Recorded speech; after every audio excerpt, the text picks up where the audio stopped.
णमोऽर्हन्ताडं णमो सिद्धाडं णमो आयर्याडं णमो अज्झायाडं णमो लोये सव्वसाहुडं मंगलं भगवानुवीरो मंगलं गौतमो गणी मंगलं कुंदकुंदार्यो जैन धर्मोस्तु मंगलम् सर्वमंगलमांगल्यं सर्वकल्याणकारकं प्रधानं सर्वधर्माणां जैनं जयतु शासनम्।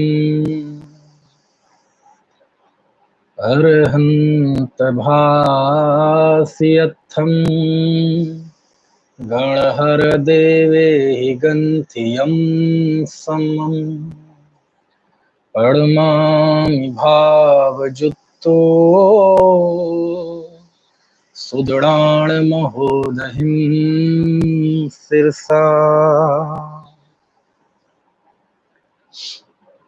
श्रोतावतार कुंद कुंद देव के विषय में और उनके आगम के विषय में कल बात हुई थी, क्योंकि जिस समय कुंद कुंद देव आगम लिख रहे थे और उनके लिखे हुए आगम का जो मूल स्वर है वो बड़ा क्रांतिकारक था। और ये कह दीजिए कि आज से 1900 साल 2000 साल पहले से लेकर आज तक कुंद कुंद के उन क्रांतिकारी विषयों की प्रासंगिकता आज भी बनी हुई है। ये एक सकारात्मक पहलू भी है और एक सोचनीय स्थिति भी है कि आज इतने वर्षों बाद भी कुंद कुंद ने देव ने जो कहा उनका एक एक विषय आज भी हमारे बीच में कम चर्चित है, और चर्चित है भी तो उसे एकांत आदि के रूप में उसकी उपेक्षा करते हैं।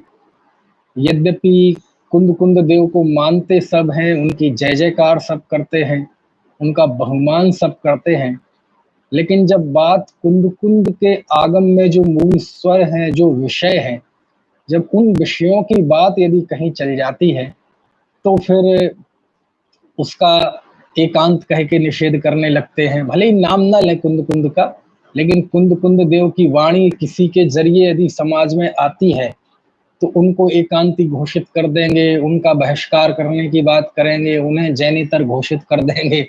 ऐसे ऐसे उपक्रम हैं। क्या करे, सब समाज की विभाजनकारी जो ताकतें हैं उनके लोगों में उनके हाथों में जैन समाज है। यही कारण है कि जैन समाज में बिखराव होता जा रहा है। कहने का आशय यह है कि कुंद कुंद देव का लिखा हुआ आगम और उसकी मूल संवेदनाएं 1900 साल 2000 साल पहले भी वैसे ही समाज के लिए अपरिचित थी, और इतने वर्षों बाद जब इतना उन पर काम हुआ है तब भी अपरिचित सी हैं। उसकी वजह है कि हम जैन परंपरा वाले लोगों ने ही जब जैन शास्त्र जैन आचार्यों का अनेक तरह से अवर्णवाद प्रारंभ करना शुरू कर दिया तो फिर तो ये स्थिति बननी ही है। और कमाल की बात तो ये है कि कुंद कुंद के द्वारा बताया हुआ जो मार्ग है वो कदाचित किसी के जुबान से एकाध वाक्य में निकल भी जाए गलती से तो वो शब्द सामने वाले श्रोता के कान में ठीक से पहुंच भी नहीं पाते, और उसका किंतु परंतु करके उसको दूसरी रास्ते पे मोड़ देते हैं, है ना। ऐसे ही लिखते भी हैं, एक लाइन लिखेंगे भी गलती से और उसकी स्याही सूख नहीं पाती कि उसके निषेध किंतु परंतु लगा के उसका दूसरा पक्ष एक पेज में लिख देंगे। तो हकीकत में जो अपने आप को कुंद कुंद देव की आमनाय का कहते हैं उस परंपरा ने कभी कुंद कुंद देव को लोगों के सामने रिप्रेजेंट ही नहीं किया। कुंद कुंद देव के 2-3 वाक्य ही बस लोगों के सामने रिप्रेजेंट किए, प्रज्ञो विमुख मग्गो चारित्रम खलु धम्मो, बस ऐसी 2-3 चीजें। तो कुंद कुंद देव के आगम में कौन कौन से क्रांतिकारी तत्व हैं उसकी आज से हम चर्चा प्रारंभ कर रहे हैं। और कुंद कुंद देव का एक जो ग्रंथ सबसे ज्यादा समाज में क्रांतिकारी रहा, जिसके विषय में सबसे ज्यादा लिखा गया और जिस एक ग्रंथ के विषय में सबसे ज्यादा गलतफहमियां फैलाई गई, एक ग्रंथ जो सबसे ज्यादा चर्चा के केंद्र में रहा, वो ग्रंथ है उनका समय सार। जैसे परिपक्वता की दृष्टि से देखा जाए तो प्रवचन सार उनकी सबसे परिपक्व और प्रौढ़ रचना है। विश्वविद्यालयों के पूरे विश्व के जो विश्वविद्यालय हैं उसमें यदि कुंद कुंद का कोई आगम होता है तो वह प्रवचन सार वह विश्वविद्यालय के पाठ्यक्रम में सिलेबस में होता है। पूरे विश्व के विश्वविद्यालय में जहां जहां भी दर्शन जैन दर्शन पढ़ाया जाता है वहां प्रायः प्रवचन सार कोर्स में होता है ना। उस पे उस तरफ आएंगे तब बात करेंगे, लेकिन आज हम बात करते हैं कुंद कुंद देव और उनका ग्रंथ समय सार। समय सार शब्द सुनते ही अथवा कान में आते ही एक आह्लाद की, एक आनंद की अनुभूति तो होती ही है, लेकिन उसके साथ जुड़ी हुई विसंगतियां और समय सार लिखते हुए कुंद कुंद देव के सामने कौन सी चुनौतियां थी, वो भी मेरे दिमाग में कौंध जाती है। तो आज मैं बात करूंगा कि समय सार लिखते समय कुंद कुंद देव के सामने कौन सी चुनौती थी। समय सार एक अध्यात्म का शिरोमणि ग्रंथ है, जिसमें उनका उद्देश्य है जीव को शुद्धात्मानुभूति कराना, आत्मा का परिचय कराना, आत्मा की दृष्टि कराना। कौन, कोई भी हो, वह गृहस्थ हो अथवा बाहर में वेश में मुनि हो, कोई भी हो, गृहस्थ हो, बाहर में मुनि हो, ऐलक हो, छुल्लक हो, छुल्लिका हो, आरिका हो, कुंद कुंद देव के समय सार की जो पाठशाला है, कुंद कुंद देव का समय सार का जो विश्वविद्यालय है, उसमें ये सारी चीजें मायने नहीं रखती कि आप बाहर में क्या है, वस्त्र सहित है कि निर्वस्त्र है।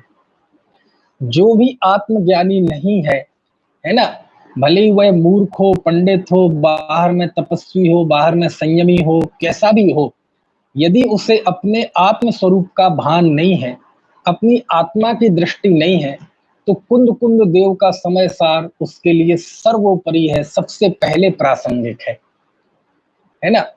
तो क्या फिर जो से आत्म दृष्टि नहीं है, मिथ्या दृष्टि है, क्या उसके लिए ही समय सार है? बोले ऐसा नहीं है। ये समय सार बहिर्मुख व्यक्ति को, बहिरात्मा को अंतरात्मा होने के लिए जरूरी है और अंतरात्मा को अंतरात्मा बने रहने के लिए जरूरी है ना। खैर, पूरे समय सार में कुंद कुंद देव के टारगेट पे यदि कोई रहा तो वह पर्याय मूढ़, जो व्यक्ति शरीर को, है ना, विकारों को, इनको ही आत्मा अनुभव करता है और अनादिकाल से करता आ रहा है और शरीर आदि के प्रति ही उसके अंदर कर्तृत्व की बुद्धि है, ये मानता है कि मैं किसी को सुखी दुखी करता हूं और कर्तृत्व का अहंकार ओढ़े रहता है ना, ऐसा जीव उनके टारगेट पे है। और बोले जब तक ये रहेगा तब तक किसी को आत्मा का अनुभव नहीं हो सकता। तो बहुत अद्भुत ग्रंथ है। लेकिन जिस समय कुंद कुंद देव ने समय सार लिखा, इसकी मैं पहले मोटी सी रूपरेखा बता दूं। इस समय सार में दो प्रमुख टीकाएं प्राचीन हैं। एक आचार्य अमृतचंद स्वामी की, जिसका नाम है आत्मख्याति, और दूसरी आचार्य जयसेन स्वामी की, जिस टीका का नाम है तात्पर्य वृत्ति। ये दो प्राचीन टीकाएं हैं, बहुत प्राचीन नहीं, है ना।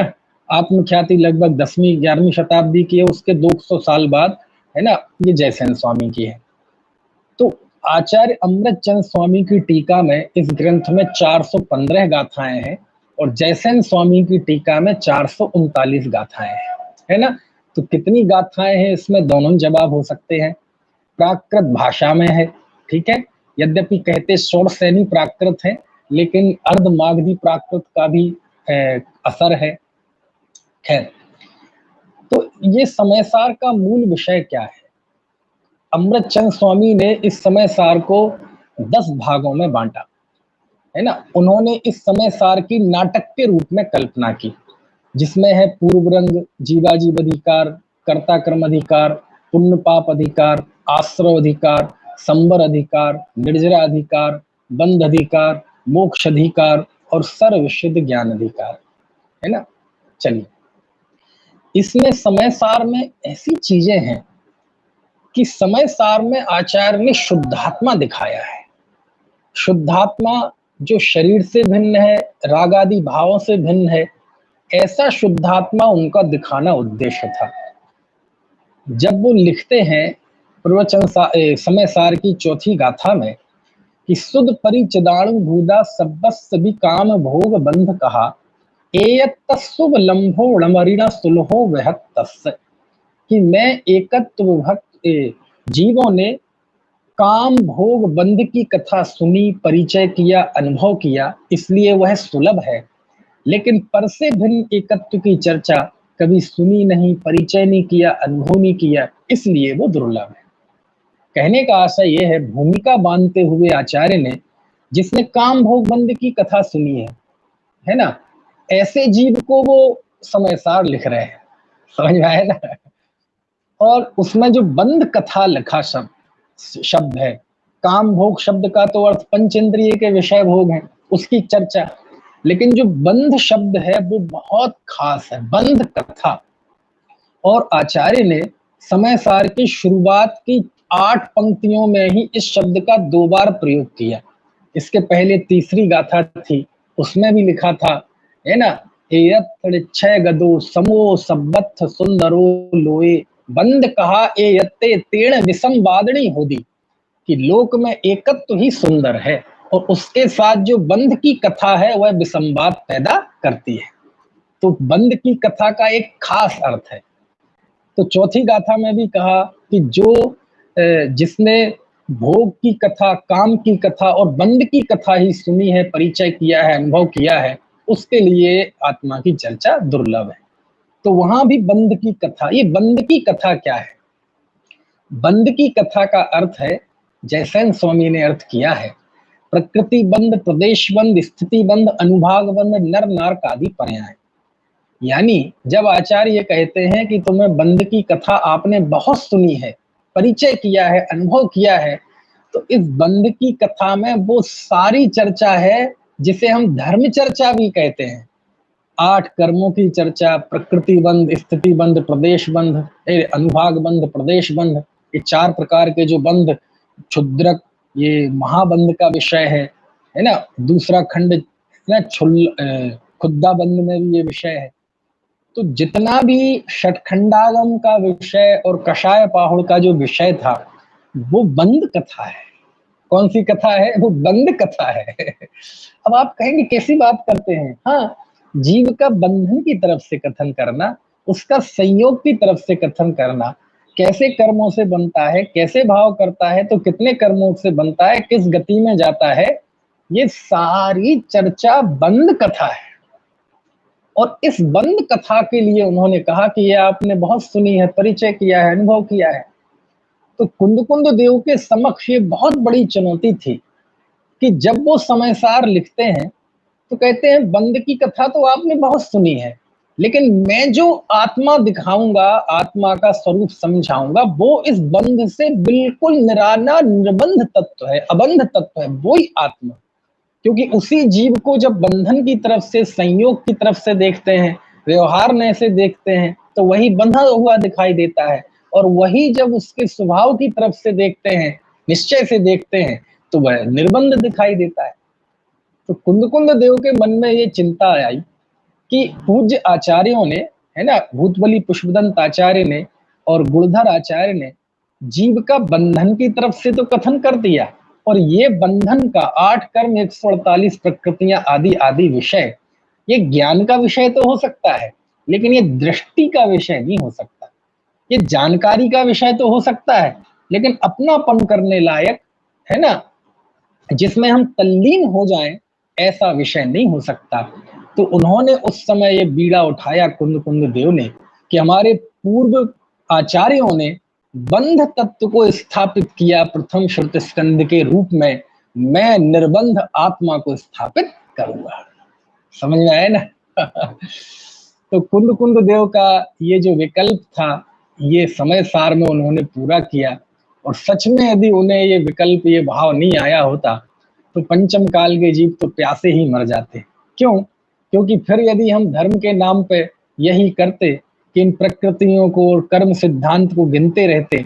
जैसे एक डॉक्टर होता है, वो अपनी डॉक्टरी की पढ़ाई करता है, फिजिक्स, केमिस्ट्री, वैज्ञानिक, साइंस, H2O, SO4 ये करता है, गणित वाला गणित के सूत्र करता रहता है।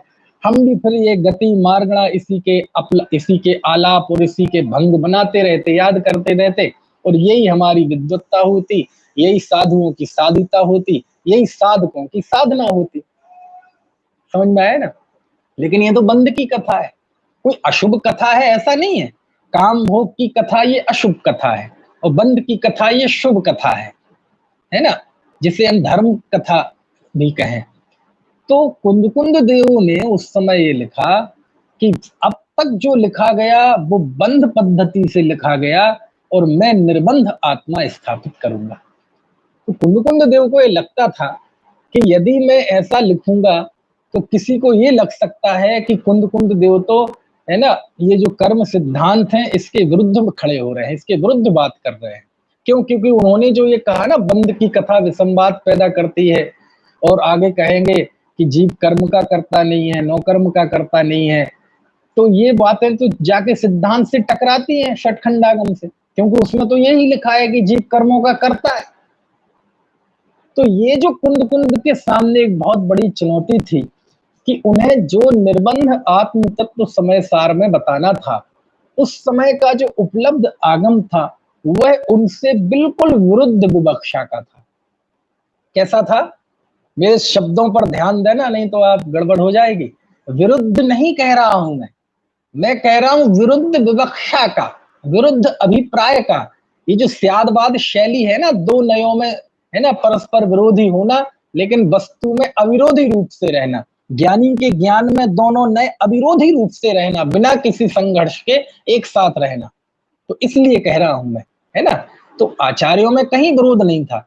समय कुंद देव यदि षटखंडागम लिखते तो ऐसा ही लिखते। उन्होंने तो परिकर्म टीका भी लिखी है, जैसे कि उल्लेख है। और यदि भूतबली पुष्पदंत से कहते कि आप समय पाहुड़ लिखो, तो वह समय पाहुड़ ऐसा ही लिखते कि जीव कर्मों का करता नहीं है, गुणस्थान पुद्गल की अवस्था है। तो फिर ऐसा विरोध क्यों है? ये विरोध नहीं है, ये जो हमारे यहाँ अनेकांत को सिद्ध करने वाली जो स्यादवाद शैली है, ये स्यादवाद शैली में विरोध आता है, और विरोध आता है, विरोध है नहीं। और स्यात् पद से सबका समाधान हो जाता है ना। है स्यात् पद से अंकित जिनवाणी है, वह समस्त भंगों का, समस्त द्वंद्वों का और समस्त संघर्षों का नाश कर देती है। समझ में आए ना? उभय नए विरोध ध्वंसिनी स्यात् पदांके, जिन वचसी रमनते ते स्वयं वांत मोहा। अमृतचंद स्वामी का है। तो उन्होंने इस स्यात् पद को क्या कहा? उभय नए विरोध ध्वंसिनी, उभय नयों के विरोध का नाश करने वाली स्यात् पद से अंकित जिन वचन। तो स्यात् पद से, स्यादवाद से सब समाधान है। अब ये मोटे मोटे तौर पर देखेंगे, जब हम जैन धर्म की गहराई को नहीं समझेंगे तो हमें लगेगा कि ये तो प्रथम शुद्ध स्कंद षटखंडागम और कुंद देव की जो विवेचन है उसमें विरोध है, संघर्ष है। नहीं है विरोध। क्यों? क्योंकि जो आपको विरोध दिखाई दे रहा है वो उनका विरोध नहीं है, वो वस्तु स्वरूप में ही विरोध है। क्या बात करते हैं आप? ये बड़ी विचित्र बात कही। हमारे ज्ञानियों की वाणी में विरोध क्यों आता है? विरोध आना अच्छी चीज नहीं है ना। नहीं, विरोध आना चाहिए। विरोध हमेशा स्यादवादी और अनेकांत वाले, अनेकांत को मानने वाले ही जीव के अंतर्गत आता है। क्यों? क्योंकि यदि विरोध ना आए तो स्यादवाद कैसा, अनेकांत कैसा? समझ में आया? यदि आपको अनेकांत और स्यादवाद को समझना है तो आपको ये भी मानना पड़ेगा कि सच्चा विरोध तो ज्ञानियों की वाणी में ही होता है। सच्चा विरोध, सच्चा अंतर विरोध तो जैनियों की अनेकांत स्यादवाद को मानने वालों की वाणी में ही होता है। एकांतियों की वाणी में विरोध नहीं होगा, क्योंकि वो तो वस्तु के एक धर्म को ही मानते हैं। जैसे उदाहरण के लिए, जैसे मान लीजिए ये पंखा चल रहा है, तो ये पंखा चल रहा है कि रुका हुआ है? यदि अब आप कहेंगे चल रहा है तो मैं कहूंगा कितने किलोमीटर चल गया भाई? है तो वहीं पे तो है, कहीं तो गया नहीं। तो फिर रुका हुआ है? बोले रुका हुआ भी नहीं, अब वो चल रहा है अपनी धुरी पे, ये बात भी सत्य है, और धुरी पे चलते हुए भी टस से मस नहीं हो रहा, रुका हुआ है एक जगह पे, ये बात भी सही है। अब दोनों बातें सही हैं कि नहीं? हैं, दोनों विरोधी बातें। तो दोनों विरोधी बातें एक साथ सत्य हो सकती हैं, समझ में आया ना? एक साथ सत्य हो सकती हैं, लेकिन अलग अलग समय पे अलग अलग विवक्षा का कथन होगा, इसलिए वो विरोध नजर आता है। तो ये विरोध इसलिए ज्ञानियों की वाणी में आता है क्योंकि विरोध वस्तु स्वरूप में है ना? आत्मा शुद्ध है कि अशुद्ध है? अब वस्तु स्वरूप में ही विरोध पड़ा हुआ है, वह संयोग से अशुद्ध है और स्वभाव से शुद्ध है। अब वस्तु स्वरूप में विरोध है, इसलिए ज्ञानियों की वाणी में विरोध है, इसलिए विवक्षाओं में विरोध है, लेकिन वह विरोध वस्तु के स्वरूप को संपूर्ण जानने के लिए है। क्यों? क्योंकि वो सभी विरोधी चीजें, विरोधी क्वालिटियां, विरोधी धर्म वस्तु में बिना किसी विरोध के रहती है। इसलिए जैन धर्म में विरोधी बातें आए तो ये उसकी खूबसूरती है, ये उसका सौंदर्य है, क्योंकि विरोधी बातें नहीं आएंगी तो अनेकांत कैसा, स्यादबाद कैसा? इसलिए कुंद कुंद देव ने इसकी फिक्र नहीं करी। क्यों? कि बोले हम निर्बंध आत्मा को बताएंगे, और यदि ये षटखंडागम से विरुद्ध पड़ती है ये शैली तो कोई बात नहीं। क्यों? क्योंकि विवेकी लोग तो जानते हैं कि ज्ञानियों में कहीं विरोध नहीं होता, शैली का, अपेक्षा का विरोध होता है, और वो तो हमेशा से ही रहा है। आदिनाथ के जमाने में भी था, पहले भी था, आज भी है और अनंत काल तक रहेगा। जहां सम्यक ज्ञान होगा, जहां अनेकांत होगा, वहां वाणी में, वचनों में, अपेक्षाओं में अंतर विरोध भी होगा, लेकिन वह अंतर विरोध वस्तु के स्वरूप को निपजाने वाला होगा, वस्तु के स्वरूप की निष्पत्ति करने वाला होगा, वस्तु के स्वरूप का विध्वंस करने वाला नहीं होगा। अब ये मैंने बहुत गजब का बिंदु बताया है आपको। आप इस बिंदु से पूरे स्यादवाद और अनेकांत को एक नए दृष्टि से देख सकते हैं, है ना? क्या कि यदि मान लीजिए वस्तु स्वरूप में विरोध ना हो और हमारी वाणी में विरोध हो, तो फिर आपका सम्यक ज्ञान मिथ्या ज्ञान हो गया ना। और वस्तु स्वरूप में विरोध ना हो और आपकी वाणी में विरोध हो तो भी आपका ज्ञान मिथ्या ज्ञान हो गया। सम्यक ज्ञान तो वो है जो वस्तु के साथ हो, जैसी वस्तु है वैसा ही जाने।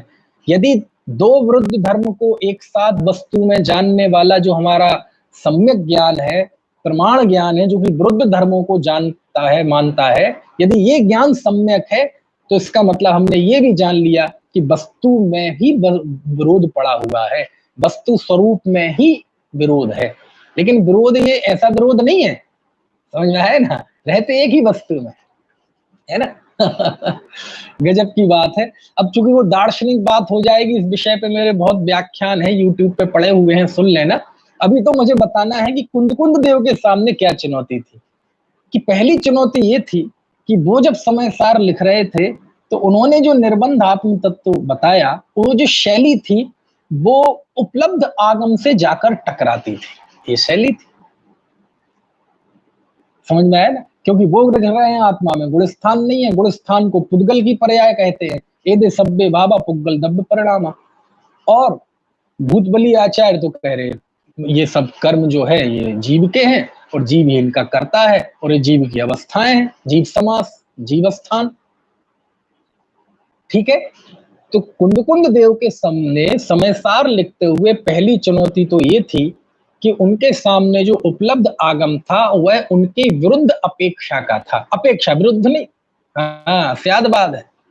दूसरी जो चुनौती थी वो चुनौती ये थी कि कुंद कुंद देव के सामने कोई संदर्भ नहीं थे। कुंद कुंद देव ने कोई संदर्भ नहीं दिया। कषाय पाहुड़कार ने संदर्भ दिया कि ये मैं जो लिख रहा हूं कसाय पाहुड़, ये 5वें ज्ञान प्रवाद का 10वें वस्तु अधिकार का 3रा प्रावृत अधिकार का ज्ञान गुरु परंपरा से हुआ, वो है, उसका सार है। 16,000 पद प्रमाण था वो तो, लेकिन उसको उन्होंने निबद्ध किया 233 गाथाओं में। तो ये तो परंपरा है। उसके बाद षटखंडागम को लिखा ही हुआ है कि ये अग्रायणी पूर्व के अंतर्गत है। ठीक है ना? अब कुंद कुंद देव के पास कोई रेफरेंस नहीं था, उन्हें श्रुति परंपरा से तो सब था, पूरा अध्यात्म, पूरा जैन धर्म श्रुति परंपरा से हमारे आचार्यों के पास था, लेकिन लिपिबद्ध तो नहीं था ना।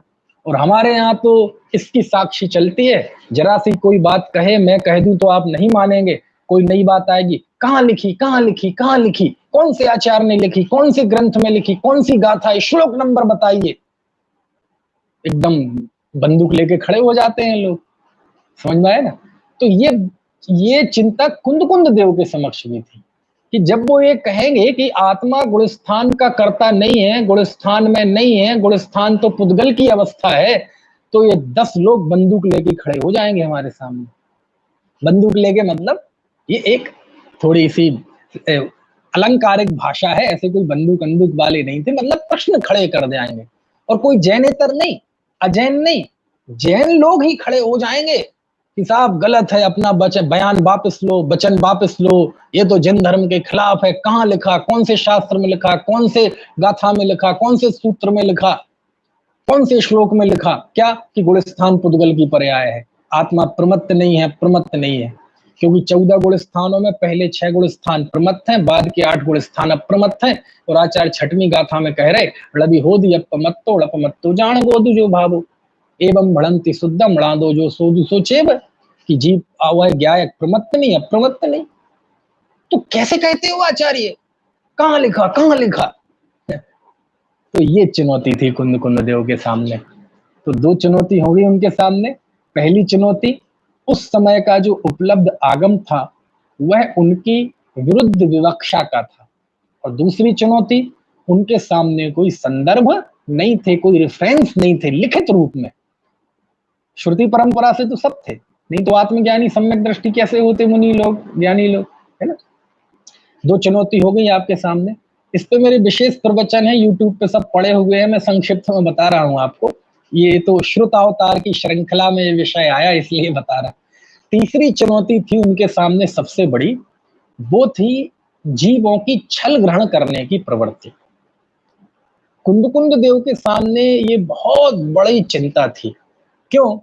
क्योंकि वो जो मिशन को लेके चले थे ना, शुद्धात्मा दिखाने के, वो इतना कठिन रास्ता था, इतना कठिन रास्ता था कि आप ये समझ लीजिए कि गंगा नदी कहाँ से निकलती है, गोमुख से निकलती है ना, गंगोत्री से, और बंगाल की खाड़ी में गिर जाती है। किसी को कोई चिंता नहीं करनी पड़ती, किसी मिनिस्टर को, किसी प्राइम मिनिस्टर को, कितने राज्यों से होकर निकलती है, उनके उत्तराखंड, उत्तर प्रदेश, बिहार, इनके मुख्यमंत्रियों को भी चिंता नहीं करनी पड़ती, किसी आईएएस, किसी ऑफिसर, किसी को कोई चिंता नहीं करनी पड़ती। और कल कल करते हुए निकलती है और बंगाल की खाड़ी में जाके गिर जाती है। हम सोते रहते हैं कुछ भी होता रहे, लॉकडाउन होता रहे, ये होता रहे, वो होता रहे। लॉकडाउन में तो और स्वच्छ हो गई आसान काम। लेकिन 1 लोटा पानी बंगाल की खाड़ी से गंगोत्री ले जाना, वो कितना कठिन काम है, समझ में आया ना। बहुत कठिन काम है ना। 8 कर्म 148 प्रकृति बताना, जीव को ये बताना कि पुण्य कर लो, मानवीयता, ये सब धर्म है, पूजा भक्ति कर लो, इससे तुम्हारे कर्मों की निर्जरा होगी। तो ये तो हमारे डीएनए में समाया हुआ है। ये तो हमारे बिना सिखाए ही अजैन व्यक्ति भी थोड़ा सा दान आदि कर लेता है तो उसे भी लगता है कि मैं बड़ा धर्मात्मा हो गया, पुण्यात्मा हो गया। मानवीयता की बात है, ये तो मनुष्यों के अनादिकालीन पर्याय मूर्ता के संस्कारों से अनादि साल से चल रहे हैं, है ना, कि थोड़ा पुण्य आदि कर लो, पूजा कर लो, तुम्हें बड़ा धर्मात्मा हो गया, थोड़ा त्याग कर लो, तुम्हें त्यागी हो गया। इसके लिए कोई अलग से प्रशिक्षण की जरूरत नहीं है।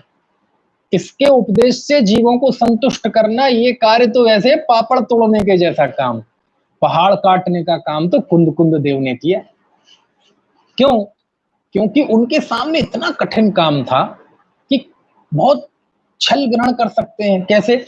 कि वो कहेंगे कि आत्मा प्रमत्त नहीं, अप्रमत्त नहीं, गुणस्थान वाला नहीं, गुणस्थान की पुद्गल की पर्याय। तो लोग एकांत से ऐसा मान लेंगे, वो सांख्य मत का प्रसंग आ जाएगा, है ना। वो कहेंगे पुण्य पाप दोनों एक है, पुण्य पाप अधिकार में। तो कोई ये ना मान लेगे कि ये हम पुण्य छोड़ के पाप करने लगे। फिर वो कहते हैं कि सम्यक दृष्टि को कोई आश्रव बंद नहीं होता।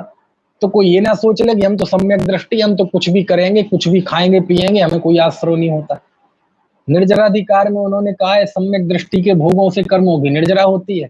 तो कोई ये ना समझ लेगे कि भोगों से निर्जरा होती है तो भोग भोगते मोक्ष हो जाएगा। वहां बंध अधिकार में वो कहते हैं कि कोई किसी जीव को मारता बचाता नहीं है। समझ में आया ना? कोई किसी को मारता बचाता नहीं है, सब जीवों के जन्म मरण हानि लाभ सुख दुख सब कर्म के उदय से होते हैं। तो ऐसा मानकर कोई ऐसा ना हो कि अपनी यत्नाचार रूप प्रवृत्ति और वृतादि और अहिंसा की जो प्रवृत्ति है वो छोड़ दे और पाप में चला जाए। समझ में आया ना? मोक्ष अधिकार में कहते हैं प्रतिक्रमण आदि विषकुंभ है, जहर का घड़ा है ये प्रतिक्रमण, निंदा गर्हा, है ना? तो कोई ये सुन के ये ना कर ले कि प्रतिक्रमण विषकुंभ है, जाओ मैं नहीं करता जी प्रतिक्रमण।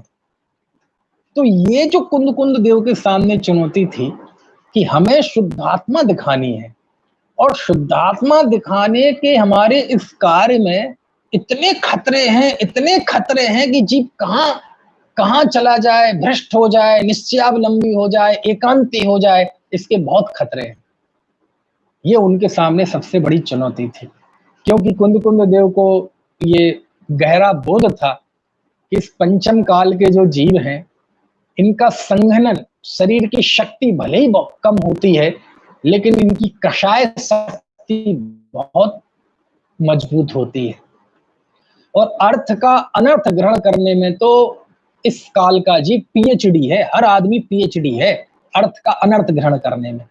यही तो कारण था कि जब धरसेन स्वामी के सामने वो दोनों शिष्य पहुंचे तो उस समय धरसेन स्वामी ने पात्र पात्र का विचार किया, और वो सोचते थे कि कितने जीव होते हैं, है ना, ये जोंक की तरह होते हैं कि ये गाय के थन में चिपक जाते हैं, वहां दूध भी है लेकिन वो खून पीते हैं। ऐसे ही मैं तो दिखाऊंगा आत्मा, कुंद कुंद देव मानो सोच रहे हैं कि मैं तो दिखाऊंगा आत्मा वीतराग, है ना, शुद्ध आत्मा दिखाऊंगा, इसलिए क्योंकि उसका अनुभव करो, और तुम वो तो ग्रहण ना करो। और मैंने कहा गुण स्थान पुद्गल की पर्याय है, पुण्य में धर्म नहीं है, प्रतिक्रमण विषकुंभ है, पता चले तुम स्वच्छंदी हो जाओ। ये चुनौती थी कुंद कुंद देव के सामने, बहुत बड़ी चुनौती थी। समझ में आया?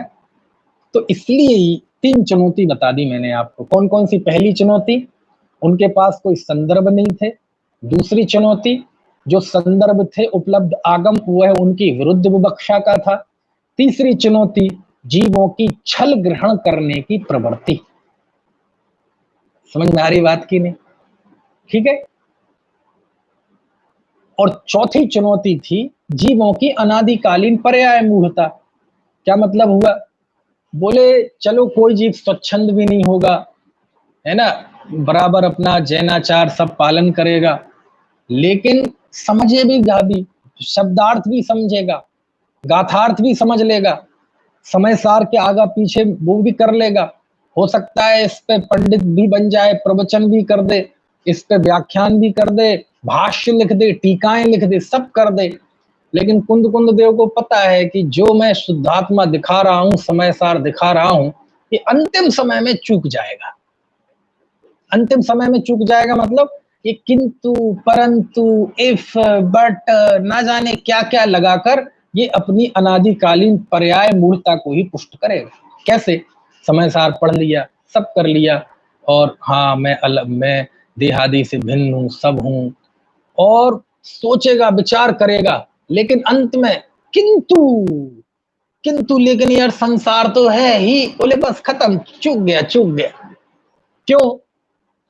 वह इस एक और देखो, किंतु शब्द जो है बहुत अच्छा है, ये हमारे अनेकांत धर्म को पोषण करने वाला है। किंतु किंतु मतलब एक दूसरा पक्ष बताने वाला।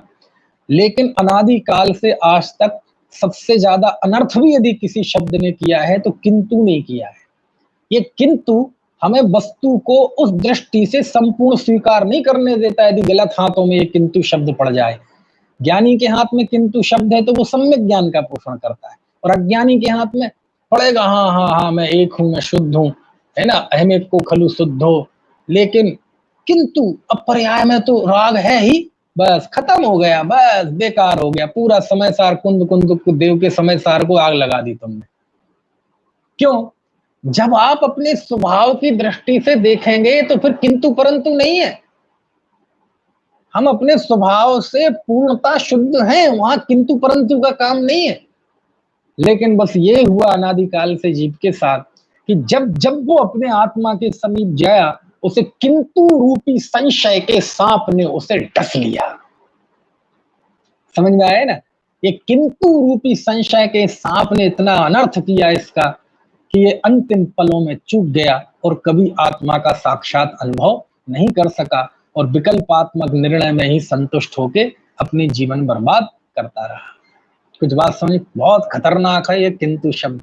और होता ही है ना, किसी जीव को बहुत अच्छे, अब कुंद कुंद देव समझाएंगे कि भैया जीव कर्म का कर्ता नहीं है, तुम अकर्ता हो, ज्ञानी वो होता है कम्मस्या परिणामम णोकम्मस्या तहेद परिणामम णकरे ए मादा जो जान दी सो हबदिनाणी, कि कर्म और नौ कर्म के परिणाम को जो करता नहीं है मात्र जानता है उसका नाम ज्ञानी है। इसलिए ज्ञातृत्व का नाम सम्यक ज्ञान है। मैं करता नहीं हूं, मैं ज्ञाता हूं। वो सब विचार भी करेगा, पढ़ेगा भी, समझेगा भी, लिख भी दे, दूसरों को भी समझा दे, लेकिन अंत में जो भी है यार सब निमित्त तो है ही ना। बस यहाँ किंतु लगा के वो फिर अपने, निमित्त तो है, बात सही है, लेकिन निमित्त के नाम पे कहेगा मुंह से निमित्त, लेकिन टेस्ट लेगा उपादान का, कर्तापने का। बातें तो करेगा कि निमित्त हैं हम कर्मों के और पर के सुख दुख के, मुंह से निमित्त बोलेगा, मुंह से तो सम्यक ज्ञानियों की वाणी होगी, लेकिन जो भीतर में टेस्ट आएगा, टेस्ट जायका, वो जायका, वो टेस्ट, वो स्वाद लेता है कर्तृत्व का। अब ये बाधा थी कुंद कुंद देव के सामने कि हम समय सार में पूरा जोर लगा देंगे, पर्याय मूढ़ता को पुष्ट करने वाली कोई भी ऐसी चीज नहीं छोड़ेंगे कि जिसकी हम खबर ना लें, जिसका हम निषेध ना करें। हम खूब समझाएंगे, अहमिक को खलु शुद्धो अरस मरूबम गंधम, सब समझाएंगे, लेकिन तुम अंतिम मौके पे आके तुम्हें किंतु का संशय का सांप डस लेगा और वो पर्याय मूर्ता के संस्कार ऐसे जोर मारेंगे कि ये समय सार का जोर फीका पड़ जाएगा। ये बहुत बड़ी चुनौती थी कुंद कुंद देव के सामने। समझ में आया ना? क्यों? ये हम समय सार के संस्कार और दूसरी पर्याय मूर्ता के संस्कार थोड़े है ना कमजोर पड़ेंगे, लेकिन एक मौका आएगा कि एकदम पर्याय मूर्ता के संस्कार ऐसे उछल कर आएंगे और समय सार को खा जाएंगे। समय सार को मतलब शुद्धात्म तत्व के उपदेश को दिमाग के कोने में डाल देंगे, बुंदेली में कहें तो बट्टे खाते में डाल देंगे, है ना? ये चुनौती। तो क्या करें? ना दे उपदेश? नहीं, मार्ग भी यही है, दूसरा कोई मार्ग नहीं है। पर्याय मूर्ता के रहते ही तो स्वभाव सन्मुखता और पर्याय मूर्ता के तोड़ने का पुरुषार्थ होता है। इसलिए रास्ता भी यही है। ठीक है, अब ये बहुत छोटे, मैंने इतनी 20-25 मिनट में जो आपको बिंदु बताए हैं, सच में ये 20-25 मिनट के लायक नहीं है, बहुत लंबी चर्चा के लायक है। मुझे बड़ा प्रिय विषय है मेरा ये। अभी तो मैं बहुत संक्षिप्त में ले जा रहा हूँ जल्दी जल्दी। तो 4 चुनौतियां बताई मैंने। पहली, उनके पास कोई संदर्भ नहीं थे। दूसरी, जो उपलब्ध आगम था उनके विरुद्ध विवक्षा का था। तीसरी, जीवों की छल ग्रहण करने की प्रवृत्ति। और चौथी, उनके अनादिकालीन पर्याय मूर्ता। ठीक है, इन 4 चुनौतियों का सामना करके कुंद कुंद देव को समय सार लिखना था। तो आप इस श्रुतावतार में समय सार की और कुंद कुंद देव की ज्यादा बात क्यों कर रहे हैं? क्यों? क्योंकि पूरी 2000 साल की आगम परंपरा में, है ना, सबसे ज्यादा प्रभावशाली और सबसे ज्यादा क्रांतिकारी किसी के आगम हुए हैं तो वो कुंद कुंद देव के हुए, और विशाल उनका साहित्य सृजन है। समझ में? वो तो पूरा आज उपलब्ध नहीं है और इतना असर डाला।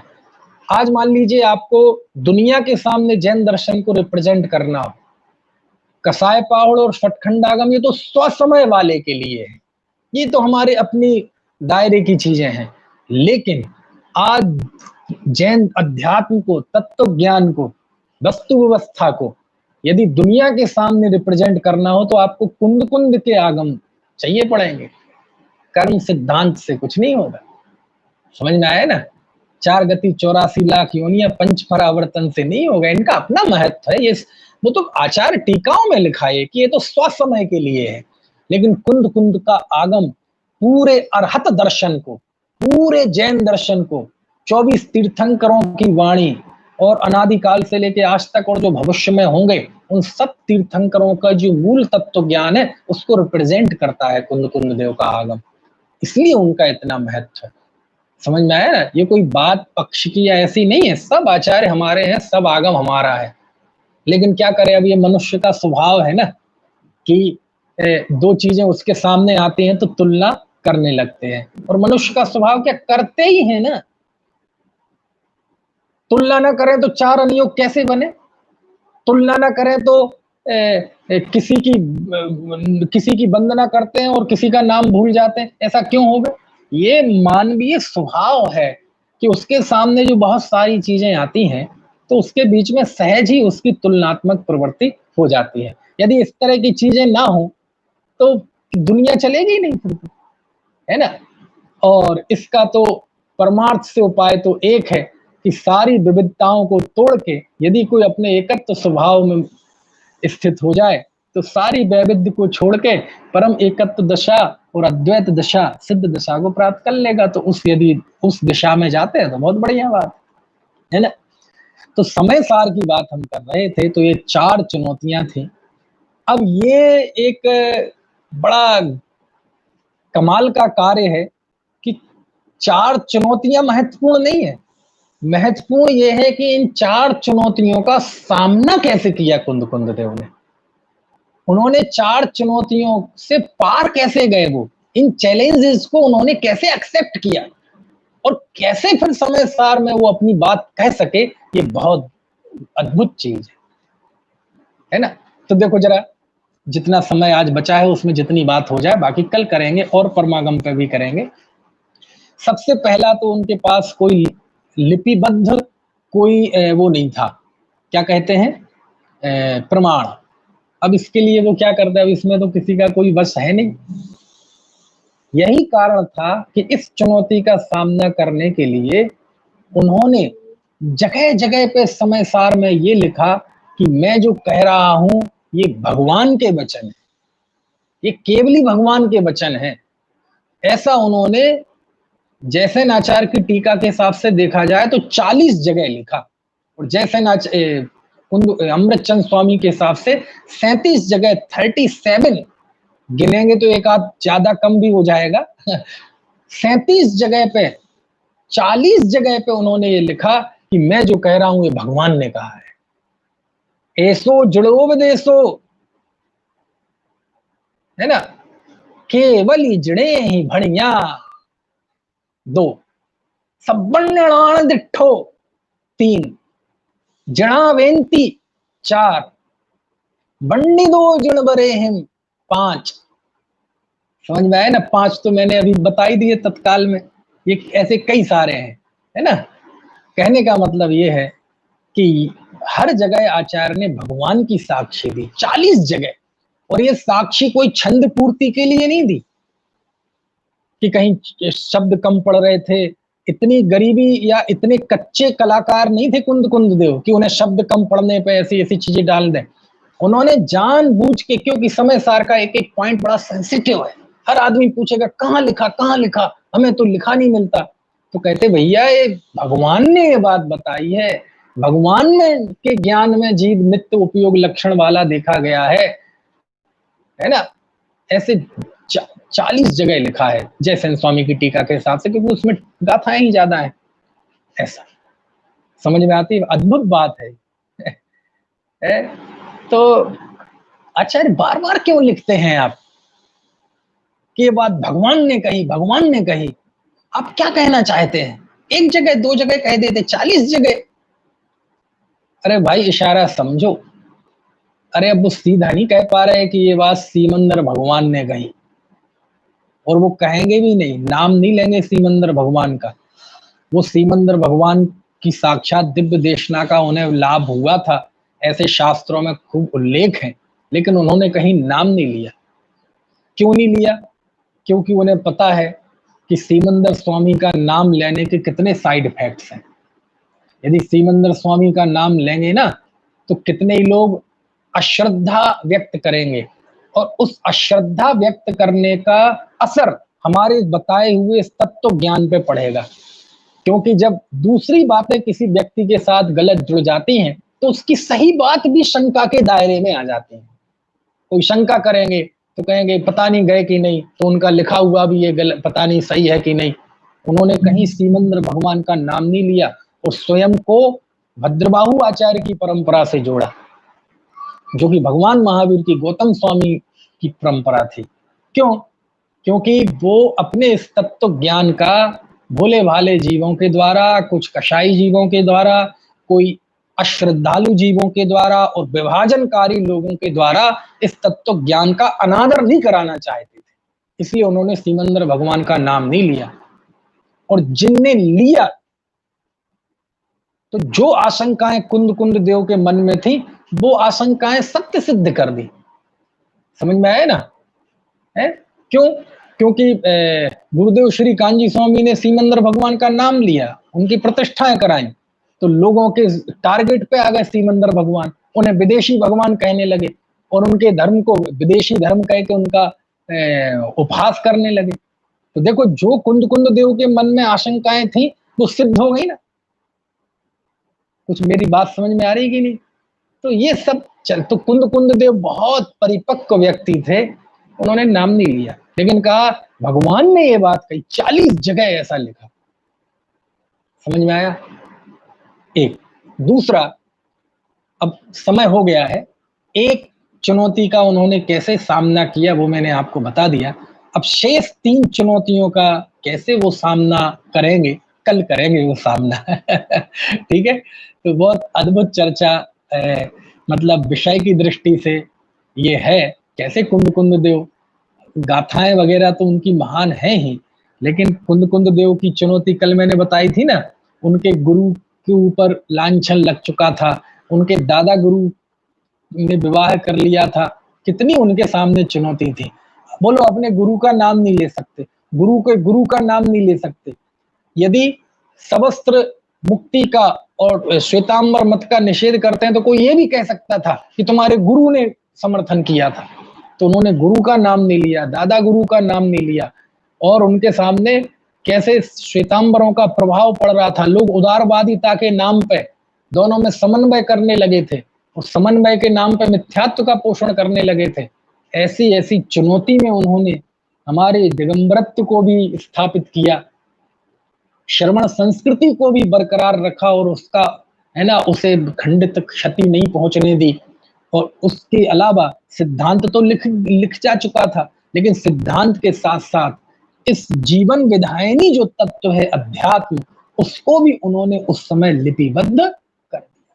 चुनौती लाख रही, चुनौती कितनी ही रही, लेकिन कुंद कुंद देव ने उन सब चुनौतियों का सामना किया।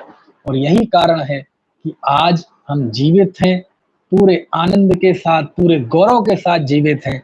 यदि कुंद कुंद देव नहीं होते तो हम सब होते, ये मंदिर भी होते, है ना, सब कुछ होता, लेकिन इस पूरी 2000 साल की जो साधकों की साधना है, उस साधना में से उनका जो सुगंध है, जो आत्मा है, जो असली साधना की अनुभूति है, वो खत्म हो जाती है ना। तो और कोई कह सकता है कि ये तो अति हो गई, अति नहीं है। मैं जो भी बोल रहा हूँ इतिहास की बात कर रहा हूँ, इसलिए इतिहास में कोई अतिशोक्ति, कोई अतिरंजना नहीं होगी। भक्ति में ये सारी चीजें होती हैं, लेकिन ये भक्ति नहीं कर रहा हूं, मैं आपको फैक्ट्स बता रहा हूं। एक एक चीज, आप एक एक प्रश्न कीजिए मुझे, आपको सबके जवाब दूंगा, आगम से जवाब दूंगा, है ना, अंतः साक्ष्यों से जवाब दूंगा। ये मैं विश्लेषण कर रहा हूँ, शोध बता रहा हूँ आपके सामने, भक्ति नहीं है। इसलिए इसमें कोई अतिरंजना नहीं है, इसमें कोई अतिशोक्ति नहीं है, जो जो मैं कह रहा हूँ फैक्ट है। चलिए, अभी का समय हो गया है, शेष चर्चा कल करें।